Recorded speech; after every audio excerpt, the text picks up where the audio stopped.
যে ছেলে কথায় নাই কাজে বড় হবে, এটাকে আমি একটু নতুন করে বলতে চাই।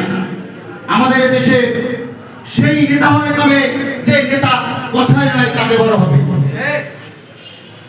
আমরা সেরকম একজন নেতাকে পেয়েছি, সেই নেতাকে আপনাদের 10 মিনিট গলাচিপা একজন দম্পতি জন্মগ্রহণ করে দিয়েছেন।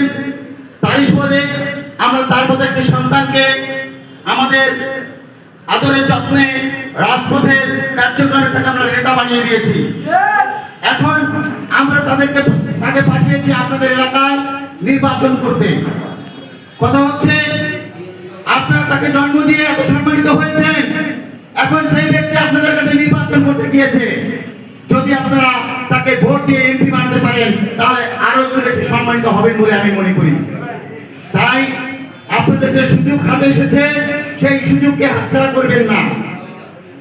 এই বিপিনুর হক নূর যদি এমপি হয়ে আপনাদের ওখান থেকে সংসদে যেতে পারে তাহলে আপনাদের 10 মিনা ও গলাচিপা হবে একটি আদর্শ উপজেলা। হয়তো এমন হতে পারে সারা বাংলাদেশে যতগুলো সংসদ সদস্য প্রার্থী রয়েছে তারা তাদের নিজ এলাকায় যত উন্নয়ন কর্মসূচি পালন করবে তার সবচেয়ে বেশি উন্নয়ন করবে এই বিপিনুর হক নূর আপনাদের এলাকায়। অতএব আপনাদের কাছে আমি করজোড়ে হাত জোর করে বলতে চাই, 10 মিনা গলাচিপায় যে সমস্ত ভাই ও বন্ধুরা রয়েছেন আপনারা এই সুযোগ কখনোই হাতছাড়া করবেন না।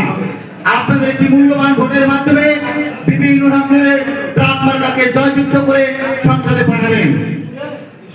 প্রিয় 10 মিনাবাসী, আপনারা হয়তো জানেন না এই বিপিনুর হক নূর কত কষ্ট করে আজকে এই জায়গায় এসেছে।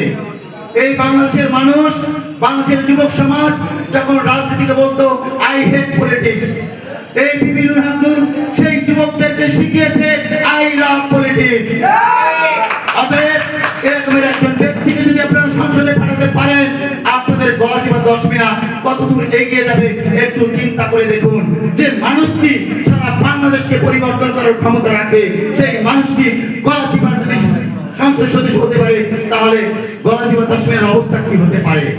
তাই আপনারা চেষ্টা করবেন আপনাদের আত্মীয় স্বজন পাড়া প্রতিবেশী যত ভাই বোনেরা রয়েছে সবাইকে অনুরোধ করবেন বিপিনুর হক নূরের একটি ট্রাক মার্কায় ভোট দিয়ে তাকে সংসদে পাঠাবেন।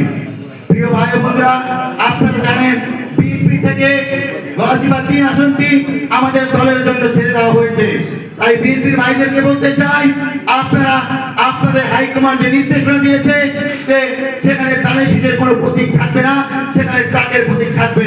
অতএব যে ভাইরা বিএনপি করেন তাদের উপরে দায়িত্ব অর্পিত হয়েছে ওখান থেকে ট্রাক মার্কাকে জয়যুক্ত করে নিয়ে আসা। যদি ওখানে ট্রাক মার্কা জয়যুক্ত হয় তাহলে জয়যুক্ত হবে বিএনপি, জয়যুক্ত হবে ধানের শীষ। এই কথাটি কিন্তু আপনাদের মাথায় রাখতে হবে। ওইখানে যদি ট্রাক মার্কা হেরে যায় হেরে যাবে বিএনপি, হেরে যাবে তারেক রহমানের ধানের শীষ। অতএব তারেক রহমানকে যদি ভালোবেসে থাকেন, বিএনপিকে যদি ভালোবেসে থাকেন তাহলে অবশ্যই বিপিনুর হক নূরকে একটি ট্রাক মার্কায় ভোট দিবেন। প্রিয় ভাই বন্ধুরা, আমি সর্বশেষ একটি কথা বলে শেষ করতে চাই। আমি ঢাকা 16 আসনের একজন সংসদ সদস্য প্রার্থী ট্রাক মার্কায় নির্বাচন করছি। তাই এখানে যদি ঢাকা 16 আসনের কোনো ভোটার থেকে থাকেন গলাচিপা 10 মিনার তাহলে অবশ্যই ঢাকা 16 আসনের একটি ট্রাক মার্কায় ভোট দিবেন। ঠিক আছে? আর যদি কেউ আমার সাথে যোগাযোগ করতে চান বা আমার নেতাকর্মীর সাথে যোগাযোগ করতে চান, এখানেই আছে আমার নেতাকর্মী বা আমি আছি, আমার নাম্বার নেবেন। হয়তো অনেকে আমাদেরকে চিনেন, অনেকে চিনেন না। আজকে যেহেতু আপনাদের সাথে পরিচিত হওয়ার সুযোগ হয়েছে তা আপনারা পরিচিত হয়ে নেবেন। ভালো থাকবেন সবাই। আসসালামু আলাইকুম।